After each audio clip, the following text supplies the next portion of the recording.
Hi, everyone. My name is Nicole Stamus, and I'm one of the co-heads of the Departmental Student Association. So on behalf of my other co-heads, Aja Clark and Nicole Brennick, we'd like to thank you for coming and welcome you to the DSA-hosted noon seminar with our speaker, Jennifer Weiss-Wolf. Jennifer Weiss-Wolf is an attorney and author, and she serves as the executive director of the Birnbaum Women's Leadership Center at NYU Law. She also leads partnerships and strategy at the Lance. Right, so just a brief introduction and agenda for today's meeting. We'll do a little introduction for Jennifer. We'll conduct a moderated interview, and then we'll take questions from the audience. So Jennifer leads partnerships and strategy at Ms., the feminist movement making magazine, and she's a passionate writer and advocate for issues of gender and politics. Jennifer was dubbed architect of the US campaign to squash the tampon tax by Newsweek, and she has presented on issues related to her area of expertise, menstruation, menopause, and the law at the White House and before Congress. And she, as well as in state legislatures and major city governmental bodies. She works closely with domestic and global leaders, advocates, and innovators in pursuing policy reforms.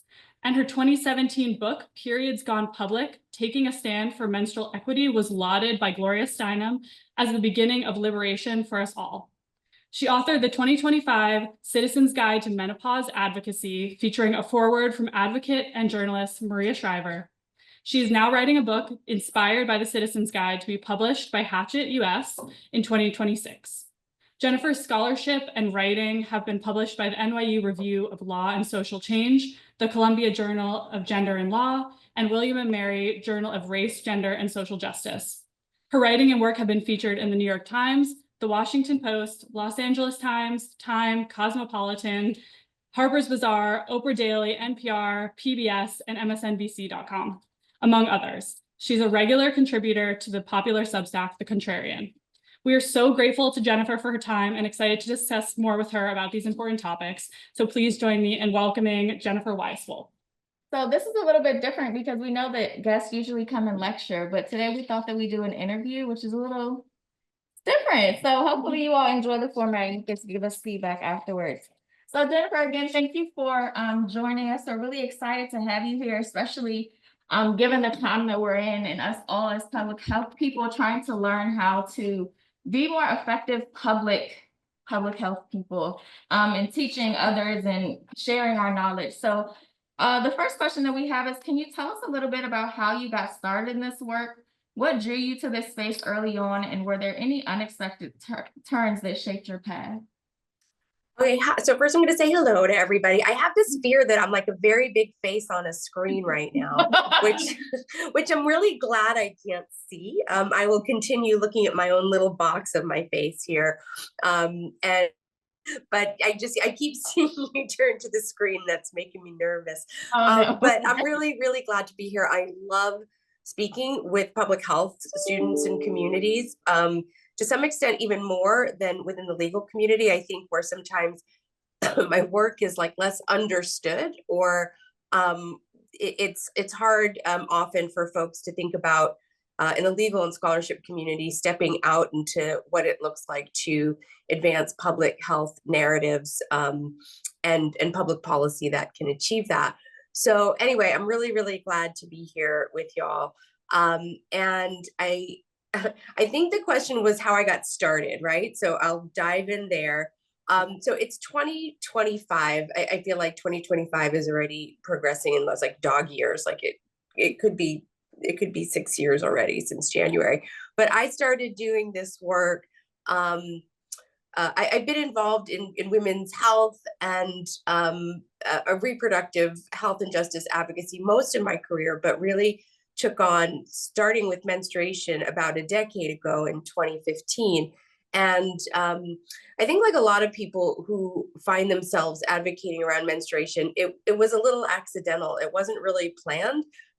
It wasn't something I was seeking out or searching for. It found me to some extent. I, through social media, learned of some organizing that kids in my community were doing for the local food pantry, and around access to menstrual products and providing menstrual products to the folks who use who are customers and clients and the community of the food pantry. In 2015, which again feels like a lifetime ago, this really wasn't much of the public discourse, and even speaking about menstrual access was just not something that was happening. I was very interested and engaged by what these kids were doing, about thinking more systemically about what was happening in our country at the time, what was missing from our public and political discourse, such that a food pantry that engaged in both public budget and private philanthropy was still having a bunch of kids collecting a product that their community needed. And really from the get-go was interested in getting to the bottom of what it would look like to think about public policy that could right that wrong. I wrote a piece, and I wasn't a public writer at the time. It's still taken a while for me to call myself a writer or think of myself as a public writer, but at this point I've written a lot, so I'll call myself a writer, I'll own it. But at the time I hadn't, and this was among the first pieces I'd ever published, and it was a high profile piece. It was published in the New York Times, and it garnered a lot of attention and a lot of discussion. And really what the most cool part of it is it both sort of catalyzed lawmakers reaching out to me who are interested in these ideas, as well as activists who wanted to get started from the ground up in organizing around this issue. So in some ways it was it has a lot of clarity to me how that movement kind of exploded onto the scene in 2015, because the opportunities engaged both everyday citizens who wanted to become activists and mobilize around this issue, whether it was to change public laws or to engage in, private distribution. Or me, I'm going to turn my video off for a second. Does that help? Can you hear me now? Yes, we can hear you. I'm going to keep it off for just a moment, if that's okay. And the issue could be my Wi-Fi, and sometimes that happens with the screen. So let me just keep the screen off for a second. Hopefully I can ease in and turn it back on. Okay. So I don't know where I cut off, but I think I was basically explaining that at the moment in early 2015, the appetite for among activists as well as lawmakers was really ripe and really exciting. So that's the longish version of how I got started doing this, and how, to me, the movement really started gaining steam. Over the past decade, I've continued to engage in menstruation related both policy and thinking sort of more deeply about both law and jurisprudential arguments, as well as thinking more practically and pragmatically about public policies and how to improve upon the policies that were among kind of the first generation in 2016. And as we'll talk about going on, maybe for obvious reasons, screen is off right now, but when I turn it back on, I'm menopausal age myself and becoming very interested in what the public policy landscape is and could be around menopause has more recently ignited me and taken up a lot of my attention. So that was kind of a long-winded answer, but you got a lot of it there.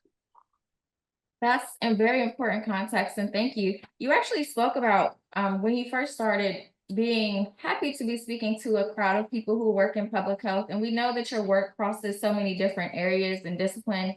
We know that you're an attorney by training. You talked about public health. We've talked about your influence when it comes to public policy. You've written so often, so media comes into it, gender studies.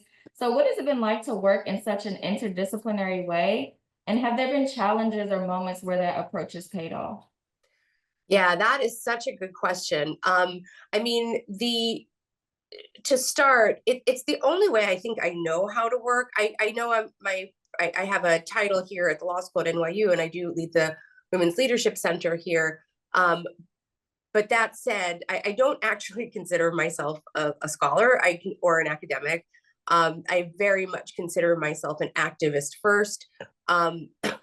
Again, joking about the writer title, but I use writing as a form of advocacy. I don't just write for the fun of it or to grab a byline, but because I think there's a real opportunity to describe a problem or an issue that has come onto the public scene and pivot it towards solutions by definition come from such a wide swath of the public. So it would be almost pointless to think that any policy only should involve lawyers or only should involve, bill drafters. But certainly it has to involve the grassroots and activists and impacted folks and everybody for whom these policies are being crafted. And that's where I think the interdisciplinary activism becomes both essential and really fun and exciting. So yes, I'm often working with people who are experts in public health or in medicine, especially in the menopause space. And we'll get to that because one thing I've learned really like inside out in the past couple of years is how different the menopause landscape is from the menstruation landscape, and the many of the failures of public research and the lack of the ability for science to keep up with what our demands are is quite prevalent in that policy landscape, and that presents maybe a little bit differently than menstruation, especially when we talk about like the economics of menstruation and the affordability of menstrual products and things like that. But all of which is to say, the interdisciplinary approach from different, the different intellectual pursuits, as well as an activist approach that is also interdisciplinary, for lack of a better word. Again, my favorite form of activism is writing op-eds and things. But I am surrounded by people who are amazing at social media, or who are musicians, or who are artists, or who are, whose activism takes place or presents itself quite differently than mine. And we are all puzzle pieces that enable the public to engage.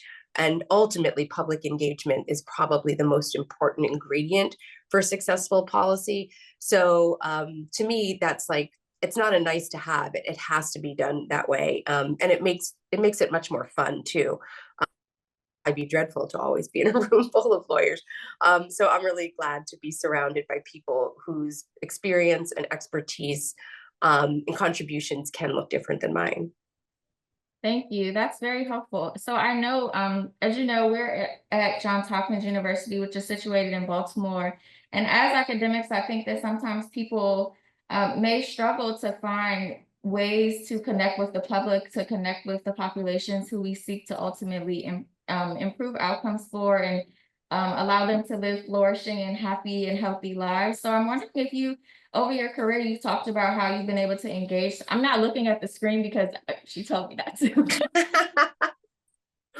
So whether you look or not doesn't change the fact that it is. I'm still like wondering if a giant kid in the room. Down, that's fine. But to my question, over your career, we know that you've found yourself working in different arenas with the public, with lawyers, with different people. So can you talk about just either best practices or things that you have found along the way that really work? We know that you sit at NYU, so in some ways, some people might look at you as an academic, and that might serve as a barrier, and it may serve as a barrier to making genuine connections. So what have you found to be helpful when seeking to make authentic connections and move the agenda forward when seeking to move outside of academia or the law, et cetera? Yeah, I mean, I think showing up in a lot of venues and writing in a lot of mediums has been part of how I've thought about it. It was really interesting. So in 2015, when I stumbled my way into this issue and wrote this piece that ended up bringing sort of a lot of players to the table. Among them was a member of the New York City Council, and I'm based here in New York. And the New York City Council really wanted to, and this council member were very excited to take on this issue. It just really spoke to her. She was a very creative lawmaker and leader, and able to think of exciting ways to do this. But the thing that the two of us not realized, but were aware from the get-go, was that, and all of my energy and capacity was meaningless if we weren't engaging the community. But the community hadn't really started speaking about this yet, because it was kind of nascent, and the ideas around, the stigma and all of that it's still real, but it was real then too. This was like before we rattled off things about, period products and tampon tax and stuff in the public forum. So the city council member herself organized this roundtable, and we brought together probably about 40 or so people from all corners of New York City who dealt with myriad populations, whether it was public school students, whether it was people who used health clinics, whether it was libraries or after school programs or the Women's Correction Association, so that we could bring people together to, from the start, share their stories and share their priorities. Did they want this prioritized? Not just was this a problem, and it was really helpful to hear from people how the problem presented itself, which often was different than anyone might have assumed or a lawmaker might have assumed. But then really understanding what it felt like on behalf of those populations to prioritize this issue, and was it doing help or was it doing harm? And nobody could make that decision without that input. So it was a little backwards, because normally, or I think typically, you would have like a citizen uprising that would be brought to the people in power, with the goal of creating a solution. And in this case, the solution was kind of leading, and that's a little mismatched. So we did good work together to ensure that, that our direction would be a smart one forward. And it's interesting too, because over the past decade, I'm probably less involved in direct service things than a lot of activism finds itself, because period product drives and a lot of school organizing, both on college campuses and even in high schools and junior highs, are led by people who are trying to make the change in their own community. So I try to get out there as best I can with the community things that are happening in my community, or I'm invited to other communities. So that's obviously, I just think that has to be said, what an important piece of the story that is. And then the last thing I'll say is, as a writer, again, I view my writing as my writing and my policy framing, but the writing is really the public facing thing that I do and that I like to do, and that I've become reasonably good at doing. And one thing though that I do take seriously is writing for a lot of different media and mediums, and figuring out who needs to hear what and what the right messages are. So over the years, that's been everything from writing for popular women's magazines, which honestly, before 2016 and the first Trump administration, were much less politically focused than they were. People may remember that it was Teen Vogue that really sort of came out at the fore in 2016, when in advance of the election and immediately after, and women's magazines sort of took a big pivot then, and have become much really robust areas actually for discussion about democracy, and women's health and all of the issues that are at play. So even before women's magazines were doing that, I was kind of pushing this in, and it also has included working with conservative outlets too, because especially I think around issues like menstruation and menopause, there is a real bipartisan appetite for this stuff. And we can talk about that for menstruation, how it's changed a little bit over 10 years. And menopause as a policy matter, which is a newer priority, is and there's a lot happening right now, is quite bipartisan, or nonpartisan, if anything can be nonpartisan these days. And so writing in outlets and knowing your audience, I guess, is a really important piece of the work. I might write differently. I certainly write differently if I'm writing for Cosmo and if I'm writing for Time Magazine. It's just they have different ways they reach their audiences. Their audiences expect different things from the opinion pages. But even way back, gosh, I think it was in 2018, this very conservative paper, the Washington Times, based out of DC, had contacted me wanting to do like a profile piece. And I said to the reporter, like, look, if this is going to be a hit piece and you're just going to like make fun of this and make fun of what I do, like, you don't have to waste my time. You could get plenty of quotes from me by just looking on the internet. And he was really, he gave me his word that he wanted to make this an interesting engaging piece. And he was really moved by the work and really brought along by it. And I have to say that after all this time, this profile that's in like this, you know, kind of right-wing, I don't want to use the word rag, but rag, is one of the nicer, more thorough, more persuasive pieces about menstrual policy that I've ever read. So anyway, that's a lot of answer, and hopefully I hit some of the things that you wanted. I'm going to turn my screen off for 1 second because I'm just grabbing a quick drink of water. Okay, no problem. Thank you. You definitely covered all of our writing questions, so thank you for doing that. I want to come back to something you've mentioned about differences between how menstruation and menopause are looked at now. Our question is, throughout your career, what shifts have you seen in the way that menstruation and menopause are talked about or researched? What feels like progress and what still frustrates you? Okay, so I'm going to answer each one at a time. I'll start, I guess, logically with menstruation, and then I'll end with menopause. And maybe that's also a good pivot to talking about some of the things that are happening in the menopause landscape now. So for menstruation, like I said, in 2015, I remember when I wrote this piece for the Times, I had a lot of friends and colleagues, you know, kind of comment like, wow, for the first time writing something in a big paper that's going to have big reach, you really want to step out on this issue? That's what you want to be identified as? And, you know, my response was, yes, absolutely. But it's true that in 2015, it was talked about less, and there was, it was just the landscape looked different. I mean, the world looked different.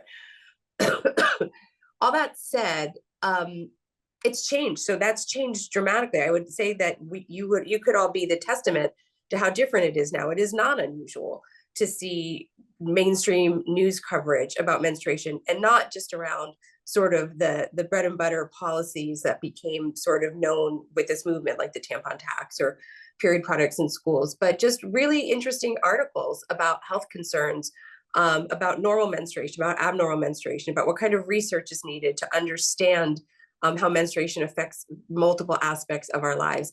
So I think the appetite for talking about periods has changed, like, you know, 180 degrees since 2015. And I'm proud to have been part of that. Like, I feel that that's good for everybody. I said this the other day when I was talking to somebody, that before I got into this work in 2015, it's not like I could count on one hand the amount of times I talked about periods, but it wasn't like I talked about it. I've not been like obsessed with this issue my whole life. I loved Are You There, God, It's Me, Margaret as a kid. I talk about periods as I needed to, as, you know, were part of my life, being a person who was pregnant, being a mom, whatever.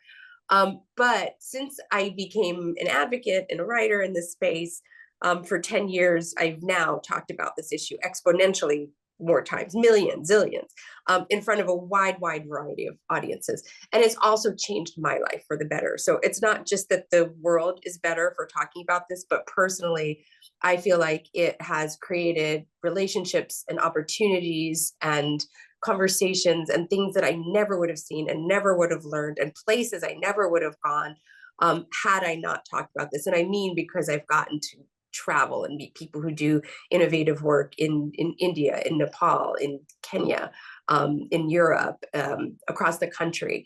And also because it just opened my eyes to what we'd miss when we keep things to ourselves, when we let stigma win. It's not just that we shut down whatever the need we have or could be at that moment is, but we don't see all these other similar indicators. And when we start thinking about the world that way and thinking about what has stayed off the table, it can help us better understand why certain inequities persist. So for all of those reasons, that's how I've seen the world and my world change, as being somebody who thinks about and talks about and engages around the issue of menstruation. So for menopause, I really hadn't thought much about menopause, truly, until I became aware that I was experiencing it. And that was in 2020 during the pandemic. And, you know, kind of the oddball thing about it is everything that could be pegged to a perimenopause or a menopausal symptom also could have been a pandemic symptom. You know what I mean? It was everything that was nutty about the world then, and the spring and summer of 2020 was making lots of our bodies feel weird, and our existence is certainly quite abnormal. So by the time I sort of pieced together that this is what was happening, it wasn't like some grand thing like that made me sad or any really deep emotion tied to it. I was actually, if anything, sort of excited because it felt like I'd created a new laboratory to learn about something different. And I was really, it was also a little bit of that like pandemic listlessness, lostness. Like it was exciting to have something to think about that wasn't, the 2020 election and being stuck at home.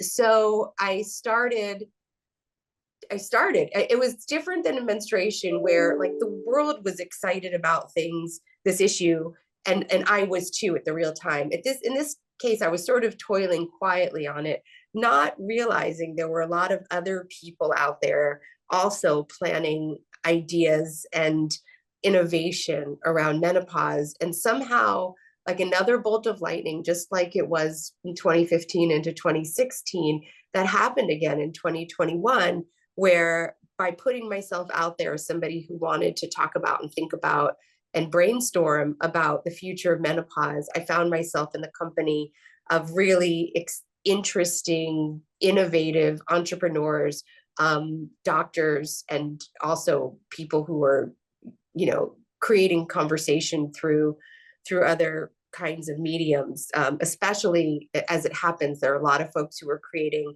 digital platforms and telehealth around menopause, and that was a lot of where I found myself making new friends. And among the people, mostly doctors, who were focusing on menopause, I was kind of the rare lawyer and policy thinker in the crowd, which served me well, which served all of us well, because I was really able to learn from them.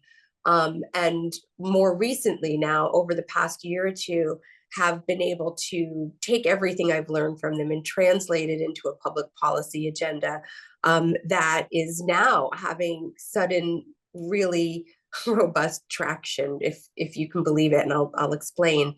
But I think, as folks know, especially this week, I don't know if anyone else follows Oprah on their Instagram, but Oprah did a special on menopause this week that has completely taken over my algorithms.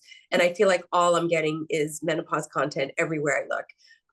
But there is menopause content everywhere you look these days. And if all the headlines that say menopause is having a movement, menopause is feeling a movement, are, constant. So there is no doubt that the orbit for an appetite for discussion around menopause is also has also changed dramatically, and is in full throttle right now. Awesome, thank you. I have also seen a plethora of content related to menopause when I'm on Instagram and TikTok, so I share those sentiments and understand it. In our department, we think a lot about the life course, which is how experiences across someone's life shape their health. How do you think about the relationship between menstruation and menopause through that lens? Yeah, I mean, you really can't divorce the two, in part because menstruation is part of the very process of menopause. It is the cessation of our influx of estrogen, and our menstruation is the outward indicator of that. I go back to thinking about even where I fit in as an activist and advocate in all of these spaces. In the menstruation space, which is still sort of a small movement relative to the world, and it's the amount of time that people have been in this sort of modern iteration of it, and but it's also a young movement, and there's a lot of young people who really are drawn into this issue and care about it, and understand sort of the inequity and the opportunity for change. One of the things that would happen for me as an older person is it would sometimes create kind of awkward conversations. I'd be sort of cast aside or kind of shrugged at as somebody who might not understand the problems that young people face when managing menstruation in school. And what I always wanted to communicate, and often did, was that menstruation over the course of a person's life is a really different story. And all of those stories need to fuel the kind of social change we're looking at, not only one idea of a story. And I think that's true across race. And I think that's true across like all kinds of lived experience, including gender. But it's true across age too. And sometimes I think that it was a little harder to convince people of that. So oftentimes I would show up for an interview or an event, and the thing I would be asked, like in the kind of like casual question or the funny question, would be to share your first period story or your worst period story. And there are plenty of funny. My first period story is not very interesting. Worst period stories, it could be a little funny, but I had things all in between that were really powerful testimonials that could also be related to public policy and the kind of work that I did, whether that was thinking about periods through the lens of pregnancy, about wanted pregnancies and unwanted pregnancies. I think people have really, really powerful relationship or stories when they think about wanting their period to come, not wanting their period to come. I think about having babies and postpartum. I'm one of those weird, rare people that maybe it's not that rare. I got pregnant in between after a newborn, before my period even started again, postpartum, and missed periods for like a really long amount of time because I was in a constant state of childbearing or carrying or whatever.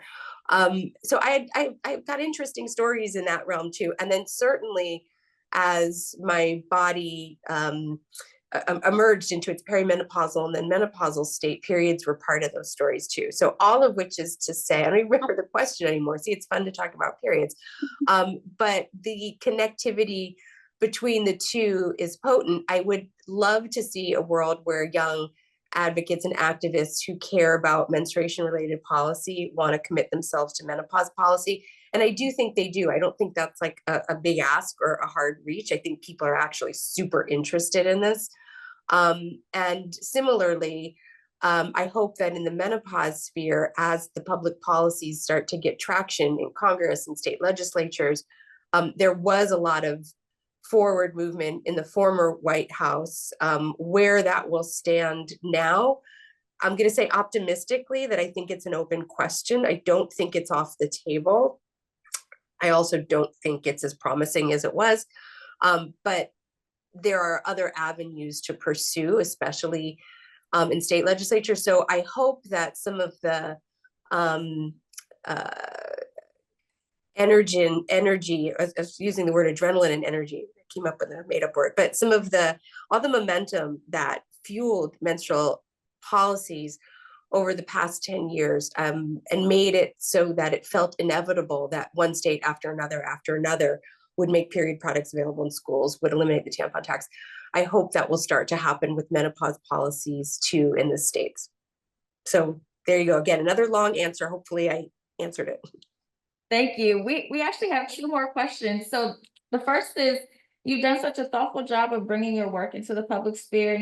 What do you see as the role of public intellectuals today, especially in areas like reproductive health that are so politicized, which you just alluded to?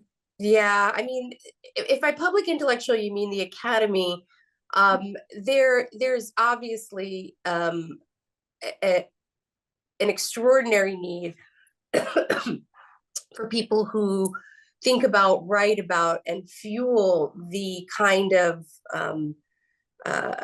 intellectual anchors that are needed to take us through what's going to be a very challenging era in the courts, in many state legislatures, and in the court of public opinion. I think that having that kind of base is part of any movement. That said, I think there's been probably a pretty considerable disconnect oftentimes between sort of ivory tower thinking and on the ground activating. And it's not that I think those two need to be married more, but I think that the on the ground activating is so important that all of us need to be part of investing in that further. I think our own care and our own safety is a big piece of the current climate in which we live. And all the smart thoughts in the world aren't going to dig us out of what some of the daily dangers are. So I guess that's sort of a convoluted way of saying it all remains really relevant, and our deep investment in all of it going forward, and especially the real time, real life engagement, is a critical investment. But I want to go back to where you started with the interdisciplinary piece of it, because I think the more we can join our both our sort of theoretical and intellectual visions of the problems that we seek to solve with each other is also really needed. One of the ways that I do that and practice that is here at the law school. We host a lot of events, panel events and symposia and book talks, and I'm very, very deliberate about making sure that our panels have interdisciplinary experts all represented. So for example, we did a symposium a couple of weeks ago on the collateral damage of Dobbs on things that aren't straight up abortion care. And we focused on cancer care, midlife care, and fertility care.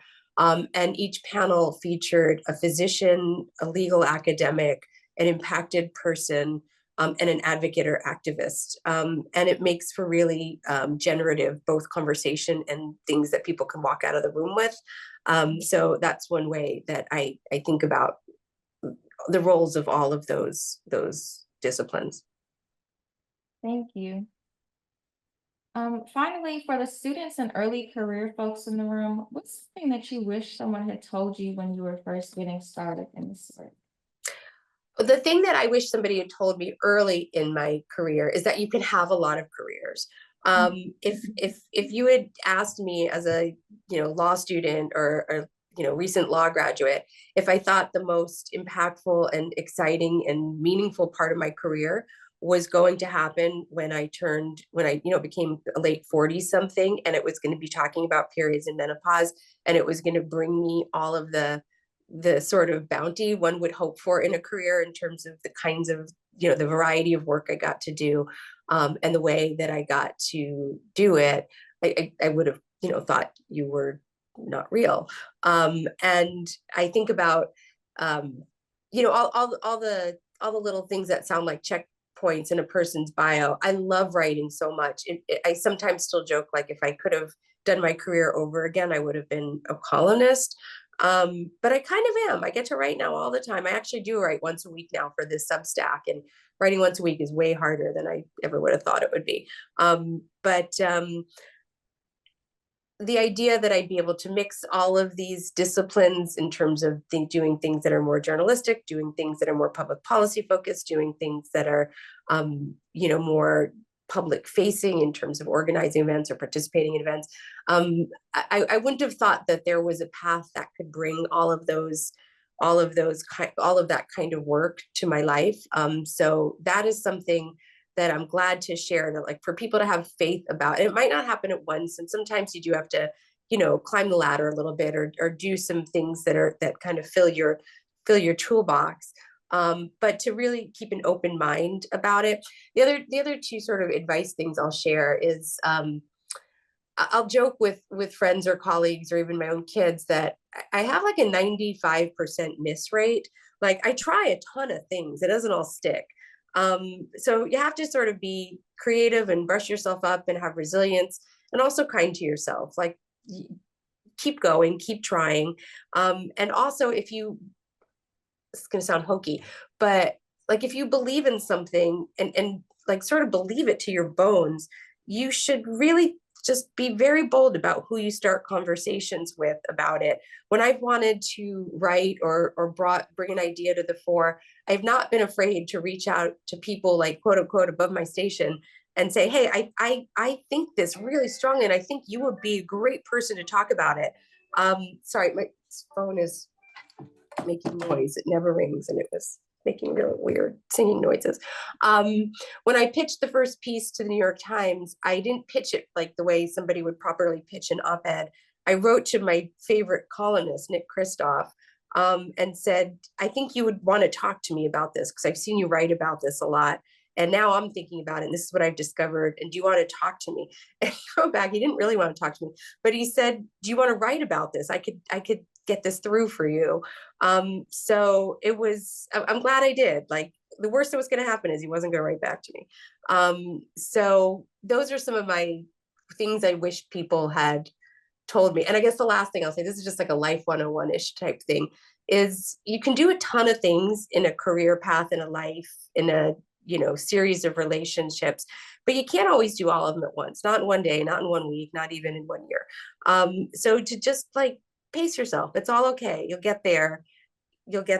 And it's a good way to have a full life, to not expect that everything can happen in the order that you think it should, or that somebody told you it should. So there you go. Well, thank you. I know that as the public health landscape shifts around us, we have some graduates in the room. So I think all of the advice that you gave us around keeping an open mind, remaining interdisciplinary, punching above your weight when necessary and more often than you probably feel comfortable with, is stuff that will serve us for a long time. So thank you. Now we're going to transition into our Q&A portion.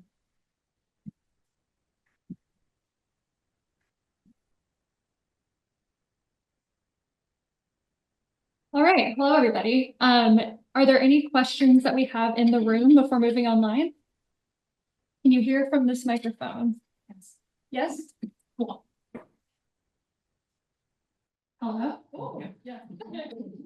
Thank you. 1, 2, 3. Very nice. My understanding is that a sizable proportion of women in Brazil take the pill, and they just take it continuously, so they don't have to worry about menstruation.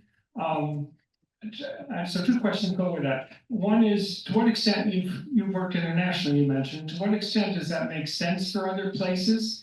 And also, this is a biology question you may not know, but if a woman is doing that, how does she know when she gets to menopause? But the more important question is, does it make sense to publicize that? I mean, the pill, if you don't take the placebos at the end, you just don't get a period. And some people think, well, a lot of women would like that. Of course, women want to know they're not pregnant is the reason they have a placebo, but could you address that? Thank you. Sure. And I'm prefacing this with, I'm not a doctor and I have zero medical expertise. So my answer comes from sort of, I guess, both an equity and public policy perspective. In terms of global work, it's my work has largely involved either menstrual product distribution in very, very innovative ways in all corners of the world, and things involving school children. So the information that you just gave me is not something that I've grappled with, but I've read and understood similar, for example, for women in the U.S. military, and that there is pressure to remain on those kinds of the contraceptives that inhibit menstruation for a variety of reasons, but the practicality of their daily life being one of them. I can't answer, I'm not equipped to answer about the state of one's physical health in that sort of practice.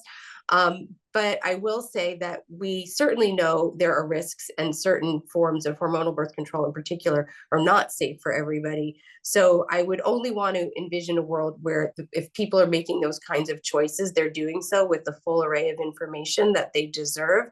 And I imagine that's compromised in many, many circumstances, especially for people who have less agency, whether because they are low income or because they're doing so for their means of employment. So those kinds of stories tend to alarm me when I hear them, not because I know all the facts, but because I imagine that there could be very well equity issues that are coloring what's happening and why. And then in terms of the answer about the impact of menopause and long-term answer. I'm going to turn that over to some of the doctors I know, though. But the cause, menopause isn't just a reflection of menstruation or the cessation of menstruation, but the decline in estrogen and in the fluctuation of hormone levels. So the ways that menopause and perimenopause symptoms play out are much deeper than just periods and their regularity or lack thereof, and then disappearance, but all of the ways that estrogen affects our body, our bones, our heads, our hearts. And if you've ever, this surprised me when I started sort of delving into menopause. There are 36 symptoms of menopause. And the ones that people hear the most about, hot flashes and brain fog, are and then loss of periods or erratic periods I think are the ones that people are more familiar with hearing about. But when you delve into all the different ways menopause symptoms or present themselves in the lead up to the menopause transition, there are myriad ways that people are affected, and it can play out as anxiety, it could play out as dry mouth, it could play out as sweating in odd times, it could play out in memory issues, it could play out around having brittle bones. So there are many indicators of menopause besides periods that would be present in somebody, even assuming they were engaging in hormonal birth control. So those are my answers that probably aren't fully satisfactory, but they're the best I can do. Thank you, Jennifer. Annie, I see your hands raised. Would you like to come off mute and ask your question? Yeah, thanks, Jennifer, for your incredible insight, and to Aja and Nicole for facilitating such a great discussion. I love this moderation format for seminar. Before I ask my question, I also I worked in menstrual health for many years at Zana Africa, and I think that many people's challenges that they experience related to menstruation are the result of a lack of societal accommodation for menstruation. And the answer is not necessarily to erase menstruation from people's lives, but to accommodate it. With regards to my question, I was wondering if, as an advocate, you have data at the top of your mind that you wish you had access to move your work forward, since we are in a group of many future public health researchers.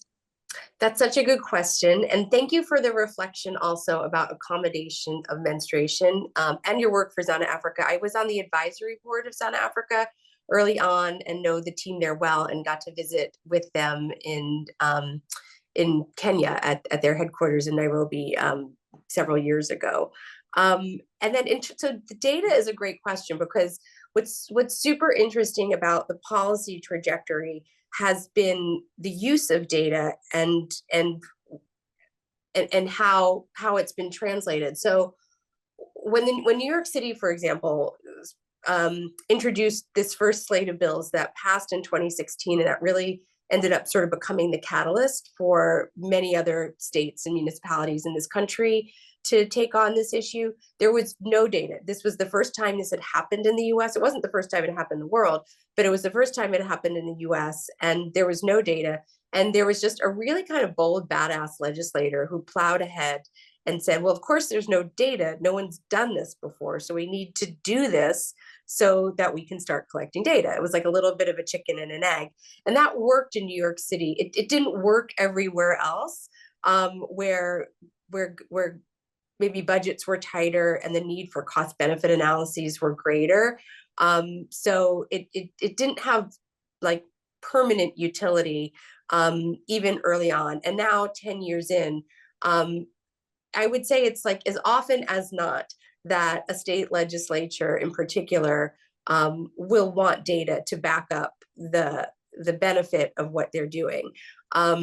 And that's where your analysis of accommodation comes in too, because as Dana Africa in particular, and many other global organizations and US ones too, make very clear, menstrual product provision, giving out pads is not the only answer, that there are so many socioeconomic, cultural, familial, religious, I mean, fill in the blank aspects of how menstruation is approached that that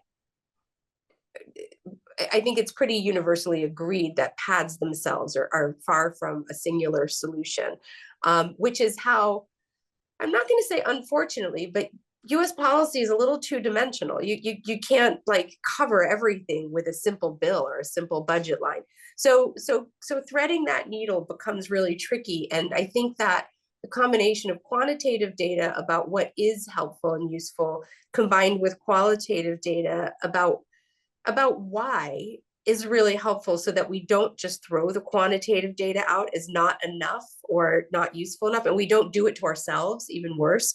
You know, like we don't, what's the phrase, like throw the baby out with the bathwater. One golden rule I have of public policy advocacy is that perfect need not be the enemy of the good. I did not make up that phrase. I feel like that's like a Benjamin Franklin-ish thing, but I don't know who said that, but it's true. Like if something's not getting everything done, the real question for the advocates is, can we live with what it is getting done and see that as a path forward for what we want to get done, versus saying, nope, we're only going to do it if it's good enough. Sometimes you do have to do that, right? So anyway, I'm veering off of the question of data, only to say that data has now started to emerge in the menstruation space about people's, especially in the US, I'm going to be US focused in my answer, about the economic the challenges that surround menstruation. And I think that the more there are translators of that data that can do so in a way that is nuanced and productive for pushing policy forward, I think that's really important. I think sometimes data can become a little bit the enemy of what we're trying to do if it doesn't say it enough, or there are too many conditions that get everybody kind of bickering with each other a little bit about which conditions, you know, are negotiable and which ones are not. In the menopause space, the data question is super interesting, because the real short version of the story is that menopause research has been woefully neglected for about 2.5 decades. It wasn't really the case in the 20th century. There was reasonable attention paid to menopause, and especially the rise of estrogen as a treatment for certain menopause symptoms, and the safety and efficacy of using estrogen and hormonal treatments. Because of a really poorly communicated NIH study through the Women's Health Initiative in 2002 that correlated estrogen usage with increased rates of breast cancer. In addition to that study, that finding being sort of debunked in a pretty short amount of time, it created this real allergy to addressing menopause research at all, and the allergy and failure to continue to invest in menopause research created this whole domino effect of menopause sort of disappearing from public life, from medical education, from public policies that would ensure affordable treatments through insurance coverage, and how the warning labels around menopause products are addressed. So all of which is to say, there's been such a vacuum in the kind of gold standard data that should involve a health issue that affects, you know, half of the population for a solid portion of their lives. So all data is, I think, desperately needed in the menopause space. So I'll stop there. I hope that answered the question. I tend to think out loud Definitely. a lot answering Thank questions. you. Thank you, Jennifer. Diana, would you like to come off mute and ask your question?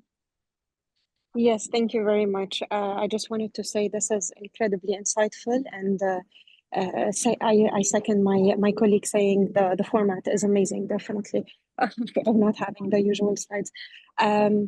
Jennifer, if you don't mind me asking, first I'd like to tell you I'm based out of the UAE.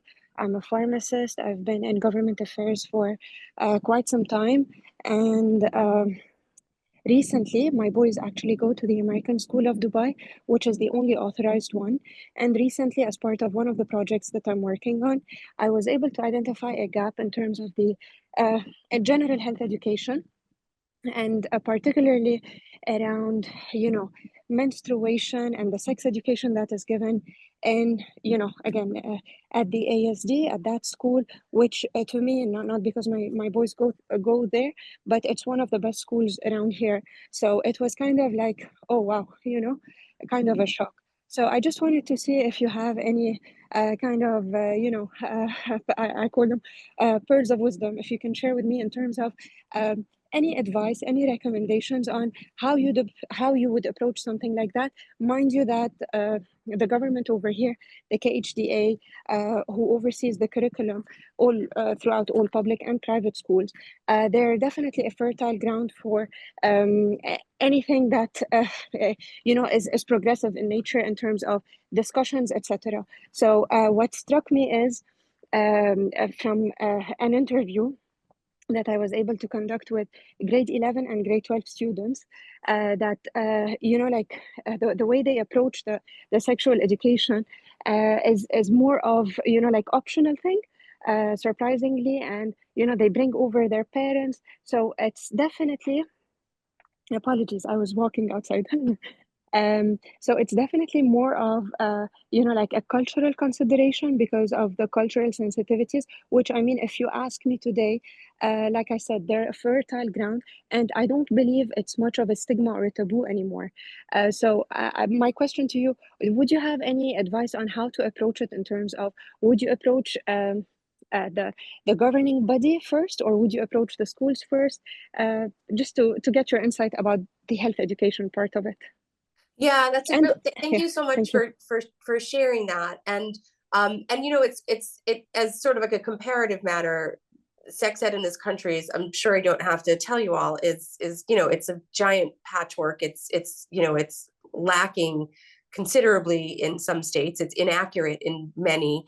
And even the ones that probably claim or aim to do it well, it's probably very localized about how it's delivered and received. So again, this is sort of my own personal activism or advocacy response. I would start kind of at the most local place, and I tend to assume too, and maybe this is a little naive of me sometimes, but especially if I think I'm in a place that is aligned politically, or that would identify itself as progressive, that it's an oversight as more so than it's a deliberate exclusion.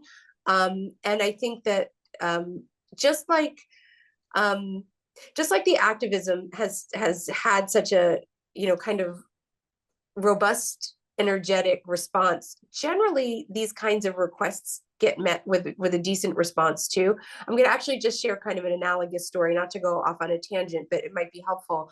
A question people ask me often is just, if there's like a weird energy to talking about menstruation with what's likely to be male legislators, because it's generally males who are in positions of leadership in state government or in governmental bodies. And my answer always is that it's not, even if they're uncomfortable and not that willing to engage. I always have sort of an MO for how I do so. I want to engage them. I don't want to alienate them. So we speak, in very frank, I'll use very frank terms, biological terms. I won't use euphemisms or nicknames. My body language will be very confident. I'll make eye contact. I won't like let them get away with sort of, fidgeting or trying to sort of, do anything that's less than professional. And it always works. I've never lost anyone along the way. They always come along. So I would say the same idea holds true for making this kind of request, is to go in and ask in a very open and curious way what they've considered in the past and why, and some of the ideas that you think could make for useful education and information, especially as somebody who's an expert in public health, for kids of this age. I mean, I know there are resources that exist for educational purposes, through nonprofits here in the US. But if you're also dealing with an international population, it might be worth doing a little bit of searching and seeing what you might find in terms of resources that best match the student body population.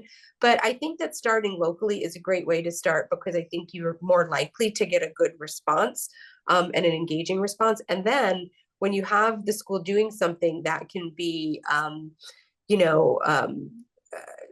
tracked or otherwise, I can't think of the word, like codified, like where you can bring it over to sort of the broader powers that be and demonstrate how it's working in the school, you may find that there is a ripe avenue for broader policy. But it's not that there's like a golden rule to start local, but I think if you have the opportunity to start local and you get the sense that you're going to get a positive reaction, it's a good way to go.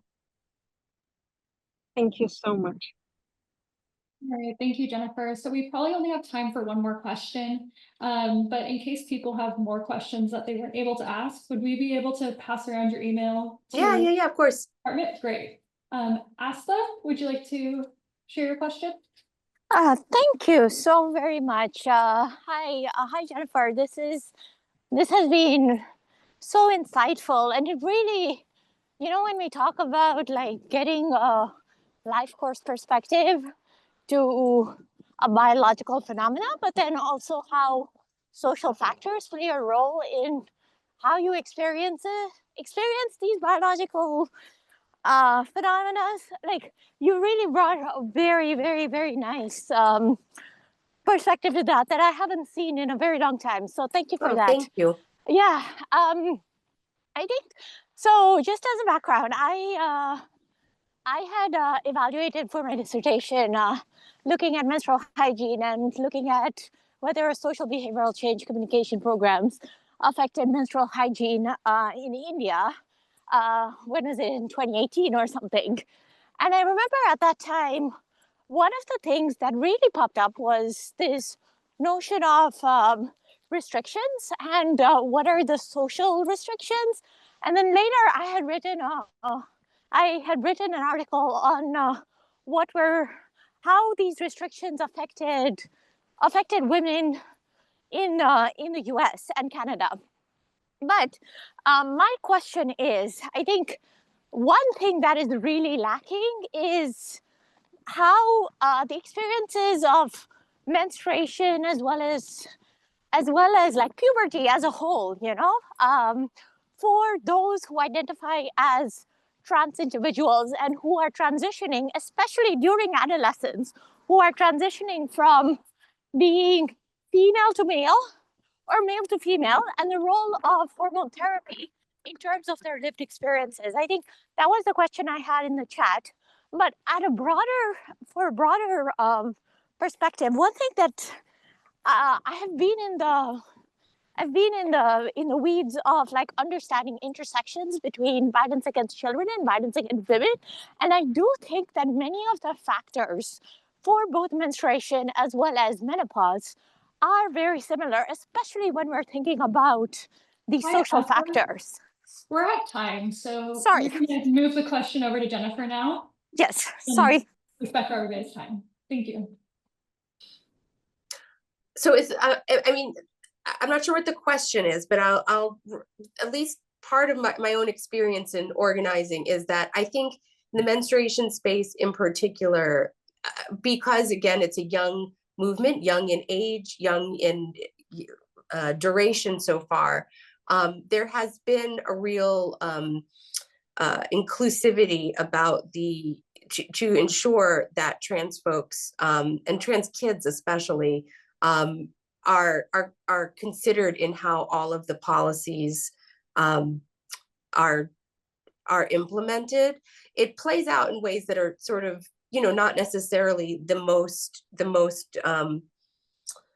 what's the word, like the way the issue plays out, I think the most is in terms of product availability and menstruation and as it's experienced in public bathrooms.